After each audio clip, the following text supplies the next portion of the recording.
Donc, a priori, il faut que tout le monde soit autour de la table pour le retour à l'ordre constitutionnel.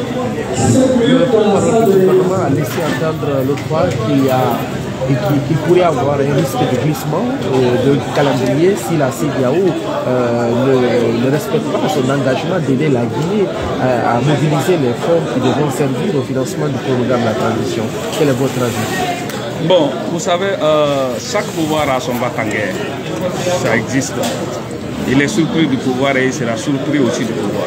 Parce que je crois que c'est maintenant qu'il a commencé, il ne sait pas ce que c'est que l'État, mais il sera surpris de ce que c'est que le pouvoir. Nous sommes un pays qui est membre des institutions supranationales. Et aucun pays ne peut aller sans les autres. Avec l'intégration politique et économique, la Guinée ne fera pas l'exception. On ira forcément aux élections, qu'ils le veuillent ou pas. Soit on va aux élections avec leur bonne volonté, avec leur gré, soit on organise les élections sans eux. Ça aussi, c'est possible. Est-ce que c'était prévisible? Non, au fait, quand le pouvoir te monte la tête, tu penses que tu es le roi et personne n'est indispensable dans la construction d'un État. Je crois que je vous ai dit que chaque pouvoir a son va-t-en-guerre.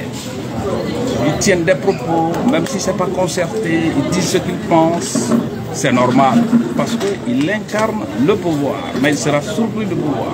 Le président Patrice Talon est attendu cette semaine à Conakry pour une mission de la CEDEAO. Qu'est-ce que vous attendez de cette visite? Ce qu'il faut retenir, jusqu'à date, nous sommes encore membres de l'institution supranationale qu'on appelle la CEDEAO. Et aujourd'hui, vous avez une personne à la tête de la CEDEAO qui a la personnalité, qui a les moyens de sa politique et qui se veut un président démocratique. Donc, je crois qu'il envoie des gens pour dire... Vous savez, il y a eu 2-3 missions. C'est pour vous dire qu'il y aura forcément le retour à l'ordre constitutionnel. Vous avez le représentant des Nations Unies pour l'Afrique qui était là. Bien entendu que les Nations Unies sont représentées ici. C'était pour passer un message de retour à l'ordre constitutionnel. Talon vient pour réitérer la même chose. Vous avez la coopération française qui était là pour parler de la date. Moi, je pense que mieux vaut qu'on essaye de quitter dans l'anarchie, dans l'illégalité, pour un retour à l'ordre constitutionnel.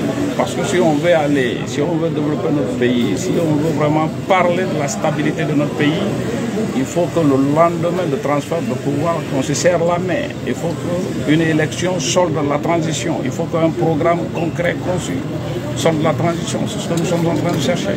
Vous adressez à la junte ou aux acteurs politiques? Je m'adresse à mon pays et auprès de la population de mon pays. Gouvernant, je m'adresse à tout le monde. Je voudrais avoir votre avis sur l'évaluation des ministres qui débute aujourd'hui. L'évaluation des ministres... il y a eu des compositions où c'était l'examen de sortie, je ne comprends pas. Ils seront évalués sur quelle base? Moi, je pense que la population souffre. L'essentiel, c'est d'améliorer la vie ou le niveau de revenu de la population. L'insécurité bat le record, la pauvreté et la misère. Je ne sais pas si c'est la population, je crois que la note que la population peut donner, vous êtes mieux placé que moi. Aujourd'hui, un Guinéen mange moins d'1 kilo de viande par an.